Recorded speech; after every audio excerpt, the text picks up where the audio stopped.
गरुड़ और नागों की उत्पत्ति कैसे हुई और कैसे बने गरुड़ विष्णु के जी के वाहन। आज हम आपको एक पौराणिक कथा बता रहे हैं जिसका वर्णन महाभारत के आदि पर्व में मिलता है। यह कथा बताती है कि इस धरती पर गरुड़ और नागों की उत्पत्ति कैसे हुई, क्यों गरुड़ नाग के दुश्मन हुए, क्यों नागों की जीभ भागे से दो हिस्सों में बटी हुई है और कैसे गरुड़ भगवान विष्णु के वाहन बने। महर्षि कश्यप की 13 पत्नियां थीं, लेकिन विंता और कद्रू नामक अपनी 2 पत्नियों से वे विशेष प्रेम करते थे। एक दिन महर्षि जब आनंद भाव में बैठे थे तो उनकी दोनों पत्नियां उनके समीप पहुंची और पति के पांव दबाने लगी। प्रसन्न होकर महर्षि ने बारी बारी से दोनों को संबोधित किया, तुम दोनों ही मुझे विशेष प्रिय हो, तुम्हारी कोई इच्छा हो तो बताओ। कद्रू बोली, स्वामी, मेरी इच्छा है कि मैं 1000 पुत्रों की मां बनूं। फिर महर्षि ने विंता से पूछा। विंता ने कहा, मैं भी मां बनना चाहती हूँ स्वामी, किंतु 1000 पुत्रों की नहीं बल्कि सिर्फ एक पुत्र की। लेकिन मेरा पुत्र इतना बलवान हो कि कद्रू के 1000 पुत्र भी उसकी बराबरी न कर सके। महर्षि बोले, शीघ्र ही मैं एक यज्ञ करने वाला हूँ। यज्ञोपरांत तुम दोनों की मां बनने की इच्छाएं अवश्य पूरी होगी। महर्षि कश्यप ने यज्ञ किया। देवता और ऋषिमुनियों ने सहर्ष यज्ञ में हिस्सा लिया। यज्ञ संपूर्ण करके महर्षि कश्यप पुनः तपस्या करने चले गए। कुछ माह पश्चात विंता ने 2 तथा कद्रू ने 1000 अंडे दिए। कुछ काल के पश्चात कद्रू ने अपने अंडे फोड़े तो उनमें से काले नागों के बच्चे निकल पड़े। कद्रू ने खुशी से चहकते हुए विंता को पुकारा, विंता, देखो तो मेरे अंडों से कितने प्यारे बच्चे बाहर निकले हैं। विंता बोली, सचमुच बहुत खूबसूरत है कद्रू, बधाई हो। अब मैं भी अपने दोनों अंडों को फोड़कर देखती हूँ। यह कहकर विंता अपने अंडों के पास गई। उसके पास 2 अंडे थे। उसने एक अंडा फोड़ दिया, लेकिन अंडे के अंदर से एक बच्चे का आधा बना शरीर देखकर वह सहम गई। बोली, है भगवान, जल्दीबाजी में मैंने ये क्या कर डाला, यह बच्चा तो अभी अपूर्ण है। तभी फूटे हुए अंडे के अंदर से बालक बोल पड़ा, जल्दबाजी में अंडा फोड़कर तुमने बहुत बड़ा अपराध कर डाला है। फलस्वरूप तुम्हें कुछ समय तक दास्ता करनी होगी। विंता बोली, अपराध तो मुझसे हो ही गया, लेकिन इसका निराकरण कैसे होगा पुत्र। अपूर्ण बालक बोला, दूसरे अंडे को फोड़ने में जल्दबाजी मत करना। यदि तुमने ऐसा किया तो जीवन भर दास्ता से मुक्त नहीं हो पाओगी, क्योंकि उसी अंडे से पैदा होने वाला तुम्हारा पुत्र तुम्हें दास्ता से मुक्ति दिलाएगा। इतना कहकर अंडे से उत्पन्न अपूर्ण बालक आकाश में उड़ गया और विंता दूसरे अंडे के पकने तक इंतजार करने लगी।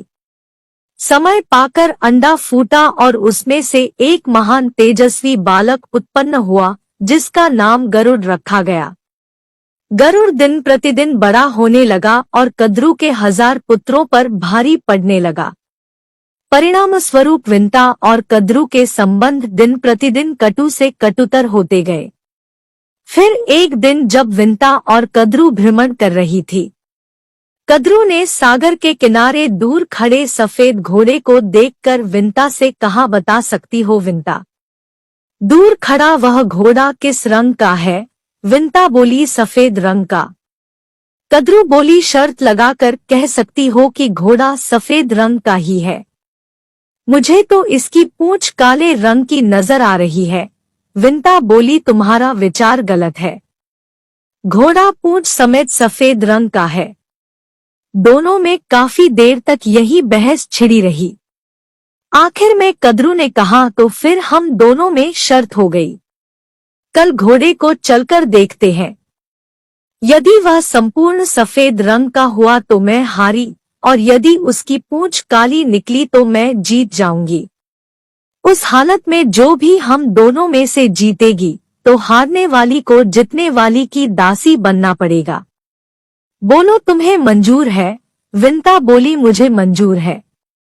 रात को ही कद्रू ने अपने सर्प पुत्रों को बुलाकर कहा, आज रात को तुम सब उच्चेया श्रवा घोड़े की पूंछ से जाकर लिपट जाना, ताकि सुबह जब विंता देखे तो उसे घोड़े की पूंछ काली नजर आए। योजनानुसार नाग उच्चेया श्रवा घोड़े की पूंछ से जाकर लिपट गए। परिणाम स्वरूप सुबह जब कद्रू ने विंता को घोड़े की पूंछ काले रंग की दिखाई तो वह हैरान रह गई। बोली ऐसा कैसे हो गया? कल तो इसकी पूंछ बिल्कुल सफेद थी।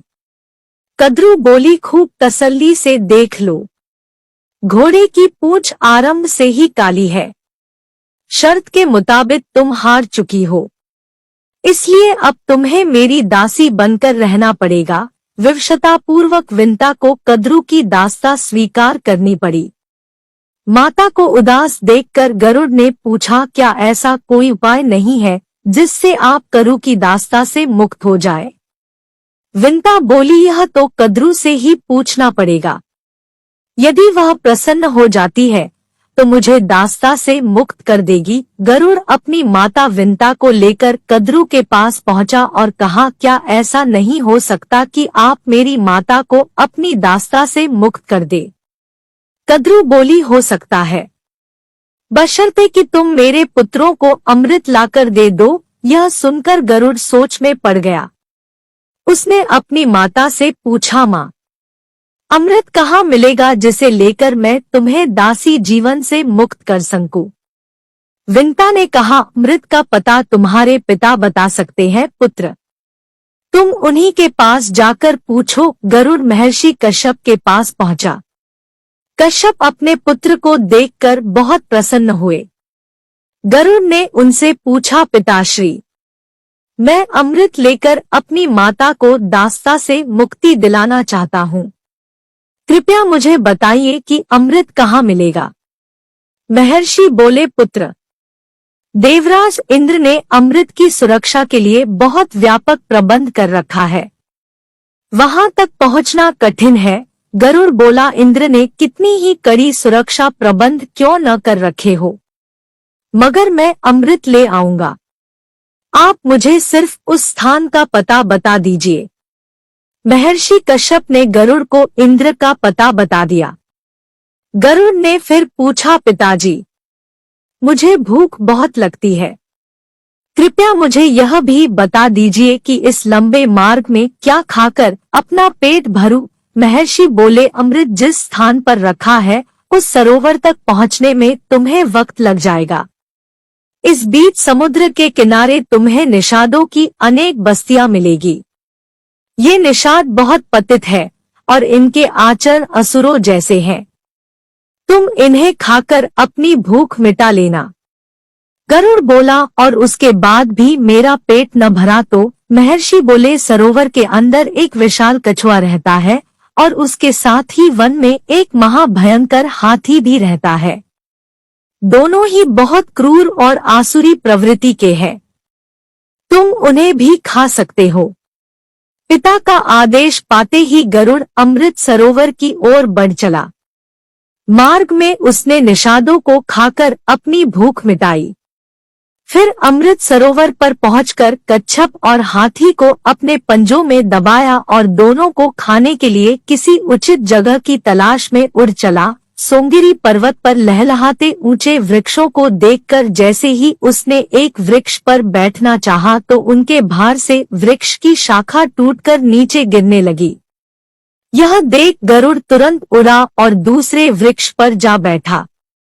जिस शाखा पर वह बैठा उस शाखा पर उसने उल्टे लटके कुछ ऋषियों को तपस्या करते देखा, लेकिन वह शाखा उनके भार से टूटकर नीचे गिरने लगी। यह देख गरुड़ ने शाखा को चोंच में दबाया और हाथी तथा कच्छप को पंजे में दबाए हुए वह अपने पिता के आश्रम की ओर उड़ चला। कश्यप के आश्रम में गरुड़ ने उड़ते उड़ते अपने पिता से पूछा, पिताजी, मेरे भार से उस पेड़ की शाखा टूट गई है जिस पर कुछ ऋषि उल्टे लटके तपस्या कर रहे थे। मुझे बताइए अब मैं इस शाखा को कहाँ छोड़ूं? महर्षि कश्यप बोले, तुमने बहुत अच्छा किया पुत्र, जो सीधे यहाँ चले आए। शाखा से उल्टे लटके हुए ये बालखिले ऋषिगण है, अगर इन्हें कष्ट पहुंचा तो ये शाप देकर तुम्हें भस्म कर देंगे। गरुड़ बोले, तो फिर बताइए अब मैं क्या करूं? महर्षि बोले, ठहरो, मैं ऋषिगण से प्रार्थना करता हूं कि वे अपना स्थान छोड़कर नीचे आ जाए। महर्षि कश्यप ने ऋषिगणों से प्रार्थना की। बालखिले ऋषियों ने कश्यप की प्रार्थना स्वीकार कर शाखा छोड़ दी और वे हिमालय में तपस्या करने चले गए। चोंच में दबी शाखा को नीचे फेंककर गरुड़ ने भी आनंद से कछुए और हाथी का आहार किया और तृप्त होकर पुनः अमृत लाने के लिए उड़ चला। गरुड़ अमृत सरोवर के पास पहुंचा तो अमृत की रक्षा करते हुए महाकाय देवों और अमृत कलश के चारों ओर घूमते हुए चक्र को देखकर वह हैरान हो गया। उसने सोचा कि ये देव और चक्र देवराज इंद्र ने अमृत कलश की सुरक्षा के लिए लगाए हुए हैं। चक्र में फंसकर मेरे पंख कट सकते हैं, इसलिए मैं अत्यंत छोटा रूप धारण कर इसके मध्य में प्रवेश करूंगा। गरुड़ को देखकर एक देव ने कहा, यह कोई असुर है जो वेश बदलकर अमृत चुकाने यहाँ तक पहुँचा है, हमें इसे खत्म कर देना चाहिए।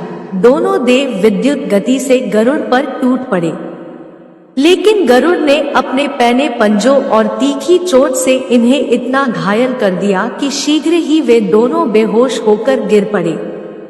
गरुड़ ने अमृत कलश पंजों में दबाया और वापस उड़ गया। होश में आते ही दोनों रक्षक देव घबराए हुए इंद्र के पास पहुंचे और गरुड़ द्वारा अमृत कलश ले उड़ने की घटना बता दी। यह सुन के इंद्र चकित होकर बोला, ऐसा कैसे हो गया?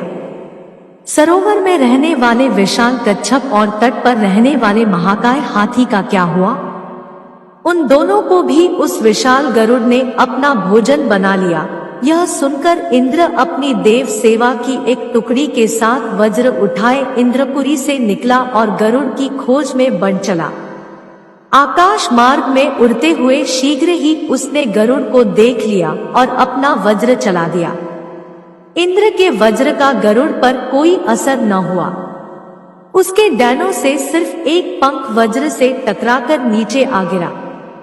देव गरुड़ पर टूट पड़े, लेकिन कुछ ही समय में गरुड़ ने उन्हें अपनी पैनी चोंच की मार से अधमरा कर दिया।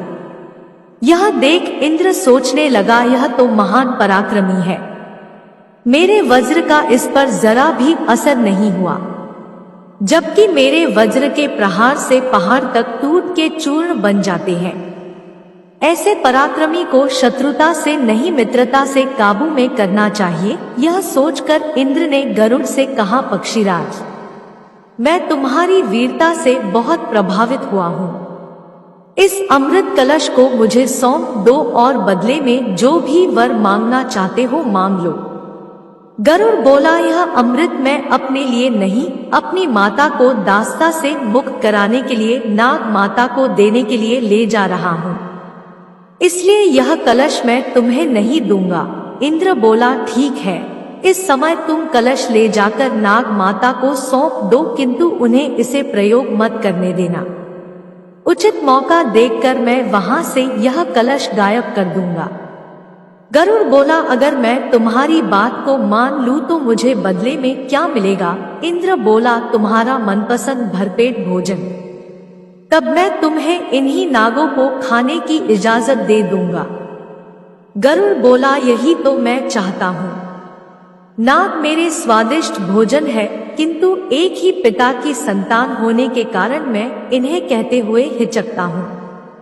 अब मेरी हिचक दूर हो गई, अब मैं आपके कथानुसार ही कार्य करूंगा।